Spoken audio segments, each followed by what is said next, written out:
I know. This is supposed to be a horror channel. But one, WandaVision is the closest thing to horror Marvel has come to so far. Two, I've been reading comics for close to 40 years and still do, so I'm invested in the MCU. And three, I've been looking for something new to stream and review, and this one just started on Disney Plus. So allow me to indulge in YouTube's million and one review of WandaVision episodes 1 and 2.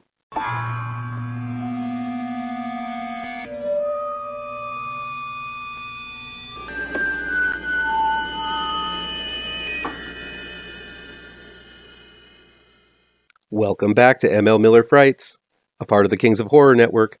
I'm ML Miller. While you might be watching this video on the Kings of Horror Network, I urge you to click over to my ML Miller Frights YouTube page and give it a like. Please share with all of your buddies. Click subscribe to this channel, and don't forget to ring that bell for notifications. WandaVision, the first 2 episodes, are streaming now on Disney+. These first 2 episodes were directed by Matt Shakman and written by series creator Jack Schaefer and Gretchen Enders. WandaVision uses characters created by Stan Lee and Roy Thomas and stars Elizabeth Olsen, Paul Bettany, and Kathryn Hahn. Last time we saw Wanda Maximoff, played by Elizabeth Olsen, she was grieving alongside the rest of the surviving Avengers at Stark's funeral after defeating the forces of Thanos in Avengers Endgame.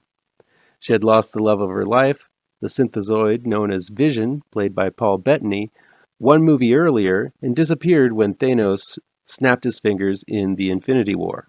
Now it seems Wanda is living a dream life in a black and white sitcom-style setting, laugh track and all, with her hubby Vision alive and well.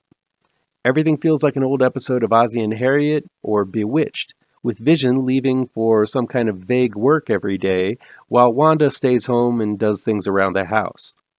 But something strange is boiling just underneath the surface. It causes one to ask the question, what happened? Well, episode 1 and 2 are light on answers as to how and why Wanda and Vision are in this odd sitcom world.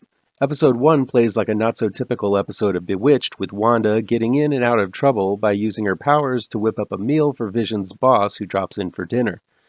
The hokey wholesomeness of Wanda and Vision is infectious, and Olsen and Bettany really do show that they have a lot of chemistry together, even if they're acting like Ozzie and Harriet the whole time. Still, despite the 50s sitcom script, I laughed quite a few times at the one-liners, mostly delivered by Olsen, who has some great comedic timing here. Bettany plays the straight man to Wanda's free-spirited side, but both work amazingly off of one another.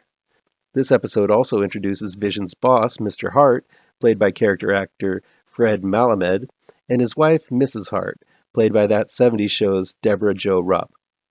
We also meet Agnes, played by stepbrothers Kathryn Hahn, as Wanda's sassy neighbor. She's the Trixie to Wanda's Alice, if you're talking in honeymooners terms here. Some sideways glances suggest Agnes might know more than what she's letting on, but Hahn provides some very funny moments as well. I was surprised at how much I laughed at these 2 episodes. Sure, the humor is funny, but most of the time the laughs carry a multitude of facets, and are deeper than what they first seem to be. While there are a few moments of oddity in the first episode, the creepiness really sets in with episode 2 as Wanda and Vision prepare for a magic show, acting as Illusion and Glamour, which, by the way, is a nod to 2 low-level villains who battled and then befriended the duo in the comic books. Of course, some hilarity ensues, making the show less than what Wanda and Vision planned, but for me, the episode is what sent my horror sense a-tingling.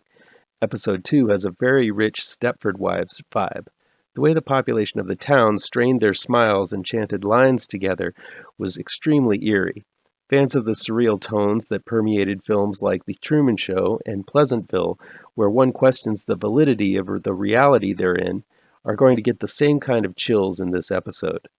There's a disconcerting sense of paranoia that feels ever present in these 2 episodes.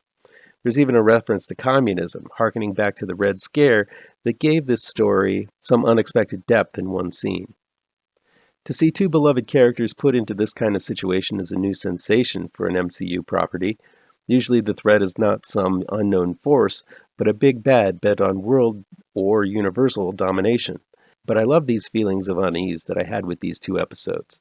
And I feel that given the right tone and direction, this could be a very twisted and chilling show if they really wanted to go that way. Add in some suspicious moments where Wanda uses her powers to reshape the situation she's in, suggesting that she is much more powerful than the parlor trick spells she happily uses during her day-to-day antics, and you've got yourself a show that is going to make you question everything. Okay, the rest of this review is going to be filled with hypotheticals. It's about to get all comic booky, nerdy, and maybe spoilery now. I don't know, I'm just guessing here, but the rest of the review is going to go into details I know about the comics, not the WandaVision show. So the following is just speculation, but it could be seen as spoilers if I'm right. So you can sign off if you don't want to hear possible spoilers I've gleaned from the comics and the episodes I've seen thus far. So what's really going on in these episodes? One can only venture a guess referencing my own knowledge of the Marvel Universe and comic books. Let's start with the easy part. If you're a comic book reader, I'm sure you put together the similarity between the beekeeper's outfit of the man who emerged from the manhole and the evil scientists that make up the organization known as AIM, Advanced Idea Mechanics. The goofy villains seem to be involved in this mess somehow, as even the hexagon-shaped logo ending of each episode matches the one on the AIM outfits. The mid-episode break with sponsors like a Stark toaster oven and a watch made by Strucker are nice nods to the movies. Who knows? They might factor in as to who's behind this predicament Wanda and Vision find themselves in. Or maybe they're just Easter eggs for shrewd viewers to enjoy.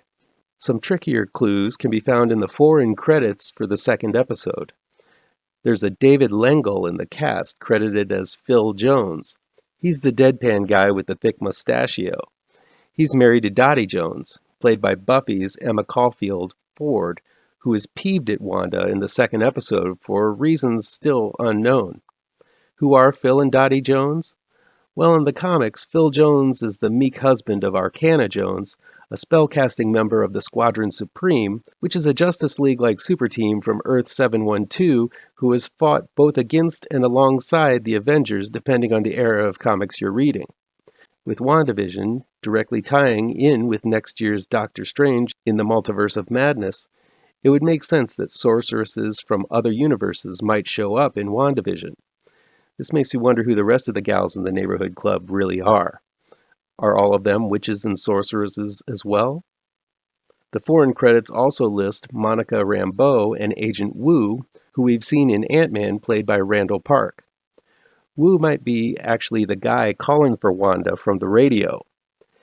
And Marvel already leaked that Teyana Paris, who plays another confused resident of Westview named Geraldine in episode 2, is actually a grown-up version of the little girl from Captain Marvel who grows up to be the much cooler version of Captain Marvel than Brie Larson ever could be. Paris is confirmed for the role in Captain Marvel 2 already and looks to be making her debut in this series. But the real mystery is what of the sword emblem on the red and yellow helicopter that Wanda finds in her front yard's bushes. At first I thought it was an upside-down cross, representative of Marvel's very own devil, Mephisto, and an important arch foe in Wanda's life, Master Pandemonium. If you know that story, you know how horrific the series might go if it follows John Byrne's tale. Now that I saw the sword logo on the back of the beekeeper's costume, I don't know if it isn't just the AIM symbol, possibly representing the Sword of Damocles, which has various ties to older Marvel Comics lore. Kang the Conqueror is scheduled to be the bad guy in the next Ant-Man and the Wasp Quantumania movie, and he used to have a spaceship called the Sword of Damocles. Then there's the S.H.I.E.L.D. offshoot called SWORD, which works from a space station high above Earth and is run by the green-haired Abigail Brand. But that sword seems to be linked more to the X-Men than the Avengers. Then again, Wanda's a mutant, so who knows?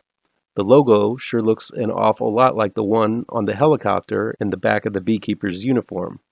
Finally, the Damocles Foundation were a team of deviants, the evil version of the Eternals, yet another group of baddies set to be in the upcoming Eternals movie. The more I think of it, the more I feel they might try to tie this successful series into the Eternals film because I fear that movie is going to need all the help it can get. It could be none of these theories, or maybe it's all of them in one form or another. I've no solid answers, just guesses, educated from reading too many comic books to count. I must admit I'm a huge fan of the MCU. Every time after watching one of the films, I'm usually in some kind of euphoria, just buzzed at seeing the comics I read as a kid come to life. Still, with WandaVision, they're telling a much more nuanced, textured, and deeper story that any movie could do. I really think this format is going to be fantastic for the entire MCU and elevate it to a level of storytelling sophistication I could have never dreamed of. So yeah, there are elements of horror all around WandaVision, and knowing the comics, it's possible this series is going to get a whole lot more horrifying in future episodes. I can't wait to see these episodes, and I think I might cover each installment as they drop. As is, WandaVision is guiding the MCU to brand new levels of sophisticated storytelling, and I'm dying to see where this series goes next. That'll be it for today. Please chime in down below in the comments and let me know how on the nose or mind-numbingly wrong I am, or you can counter with your own review. So guys, you know how YouTube works. I'd love to be able to dedicate more time to this channel. I'm not monetized yet, so if you want to help me out, remember to hit all the pertinent bells and whistles down below. Want some spooky comics to read? I have 2 new horror comic book trade paperbacks you should look out for. Both Grave Trancers and Pirouette, collecting never-before-published issues, can be found in only the finest of comic book shops. If you're looking for written reviews, you can find them on my website, mlmillerwrites.com. If you really want to show your support, I also have a Patreon page at mlmiller. Thank you so much for your time, and take care.